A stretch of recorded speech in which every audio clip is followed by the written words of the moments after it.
we have a good crew. Every day's different too. I mean, if you told me I was going to come in, do the same job every day, punch the clock, I don't think I could do it, man. Every day's different. I walk in, I know what I got to get accomplished, and usually by like 9:30, there's a curveball that'll derail me for an hour, and so that part's cool. But also like this, I mean, it's as I move up and gain more responsibility, I'm more directly impacting things that happen on a game day. So I mean, for us, when I was selling for the Orange Bowl, yeah, maybe I sold 100 tickets, whatever, like people that are coming to the game, I created 100 memories, and that's great.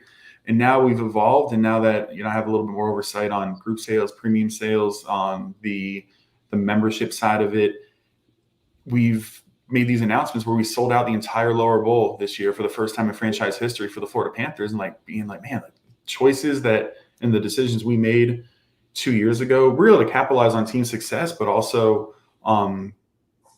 set the strategy to get new fans in the building and retain the fans that we do have, that we are bringing on. It's cool. And when you sit back, and we just had a cool shot, I shared it on my Instagram yesterday, I think it was, but we got a new CMO, new vision on the social side, and they had this vision of like a crowd shot that went across as the team was about to score a goal, and you see the whole arena fill up. We had over 19,000 fans. Really cool. We would have sold, the crowd we had on Sunday for Connor Bedard would have sold out 80% of the arenas across the NHL. And I don't know, we're having fun doing it, man. But that atmosphere on game day, knowing that you directly impacted that, and it's pretty cool, man. It's a high almost. Like you just keep chasing it, but it's like I said, it's just the challenge is always there. I don't have it figured out, and there's always something to learn. So it's It's definitely a fun industry. And makes it interesting. I think that's awesome. I think a lot of people can relate to that in any line of work. You want something to be stimulating and rewarding. So it's awesome that you have that there. Dan, I don't want to steal all the spotlight. I know you had a couple questions for Kris yourself. If you want to throw them at him, he's doing great. Oh, sure. So I went to Flagler College, as we know earlier, and I graduated with a degree in sport management. So I guess my question, whenever we were going to school, they were always saying, it's not what you know, it's who you know. So my question to you, as you've probably said it, I mean, is that kind of like a true sentiment of it's not who you know, or it's not what you know, but it's who you know? And if you can kind of extrapolate on, moving from job to job and going up the ladder, is that kind of a good, true statement that people who are listening, maybe trying to get in the sports world? Yeah, I'd say it's true, and I always build on that. And this is something I got from UCF: is one, the industry's small. Everybody knows everybody. Never burn a bridge. That's what I've heard. Yeah, it's a very, very, very, very small industry. And there is a little bit of like not what you know, it's who you know. But for people that are looking to get the start in the industry too, and especially when I go out to colleges and we're talking to people in like these inside sales entry level programs, I challenge them to go one step further, where it's not just who you know, but who knows you. Because these networking events and everything, like we can go to a career fair. Jordan Lyda, I know, was a guest earlier in the year.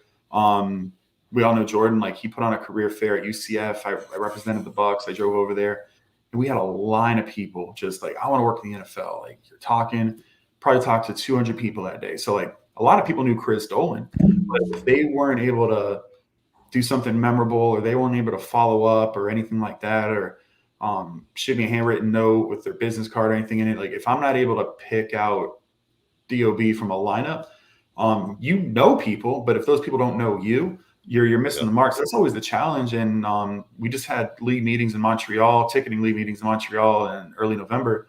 And even in my world now, like, we're rubbing elbows with directors and VPs and chiefs and leadership across all NHL teams in Montreal. So for me to say, yeah, I knew a lot of people, like I did. I met people across all teams, but making sure that I was memorable, followed up, had meaningful conversations with them to really build that connection. So hopefully, in 6 months, if I need anything or we're connecting on calls, they know me as well. That's always the challenge. Because LinkedIn, we get hit up on like hundreds of messages on LinkedIn, like people like connect, but go that next step further. And sometimes it's easy to get lost, but I feel like in this industry, the good ones definitely find a way to stick around, find a way to stand out.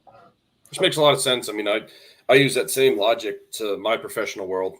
I mean, I live by it's easy to be nice. So, I try to be nice, and it's just never burn bridges. So I guess that makes a lot of sense in the sports world. You just always make if you see a line that says Greg Gross. Who's Greg Gross? Oh, he's the one who shook my hand at this conference, or he's the one who made this happen for me. So it's very interesting just to hear, from a sports professional, how you get to move up, and it's really just what you know, but who you know and who knows you. So that's very impressive.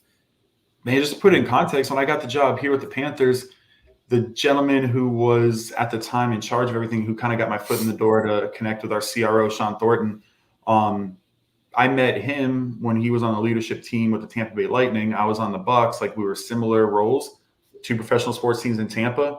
Fast forward a few years, he's in the Panthers. He opens up the door and allows me to meet with Thorny, and the rest is history. So it's really just having that one mutual connection that can set yourself apart. Very cool. Very cool. And kind of going back to my original question, do you think your foot in the door was that internship with the Orange Bowl? And if you can kind of talk about that, was that just kind of just doing anything you needed and then just getting your name out there, as you just mentioned? Is that kind of what you think got yourself a foot in the door, as they would say? Pretty much, man. I mean, I was willing to work for free. I wanted to make the most of it, but it was so when you graduate, right? Like, I when I talk to colleges, I'll say the same thing. This analogy, like a tool belt. When you graduate, you get a diploma. You get a tool belt. What I call it. Actually, this diploma on the back here is covered by a sign, something about Notre Dame being overrated. I don't know who put that sign there, but I don't know. We're talking about your career. We're not talking about real cool things. So keep going. I don't know where that sign came. That's so weird. I thought that was a diploma. But you get a diploma, right? That's a tool belt. And so when you go in for these entry level roles and you try to get your foot in the door, it's not, or get that first role, it's not just looking for the people that have the diploma or the tool belt. It's who has the tools in that tool belt. So for me, I had my tool belt, I had my diploma, but I had my screwdriver, which was my internship experience. I had my hammer, where I helped with a Dwight Howard camp. I had opportunities with this one company called Hoop Connections on the marketing side. I had all these different avenues or different opportunities that was able to add to my resume. And I think that just helps you set yourself apart. So between having a stacked resume, between knowing the right people, and getting rejected too is also big. Put your name out there, man. I've been rejected by jobs more than I've been accepted for jobs, but you learn every single time through it. So I don't know. There's just so many parallels with sports where you look at these guys that they cut their teeth. They're in the minors. They maybe get passed up for moving up for whatever reason. They get better from it. They learn from it. And it's just so many parallels, man. And that's why when I recruit too, if you're an athlete or you played a sport, I automatically connect with you a little bit more, because I know you kind of have that same mindset. Yeah, that makes sense. That makes sense. The rejection part, I think we can all relate to. Dan doesn't know this, but before we began this venture and I asked him to be my partner, I actually applied to be on the Kelsey podcast. I was asking them if they wanted to have a third guy on the show, and they let me down pretty hard. So I know all about that rejection. Man, tough. Their loss. It is what it is. Yeah. It is their loss. Loss. It's not their loss. It's Grossie's game, because he got me. So there you go. That's right. We definitely want to get some more sports talk going. We got some things. I got some questions for you about the Panthers and hockey. We'll probably get your opinion on some football. But before we move off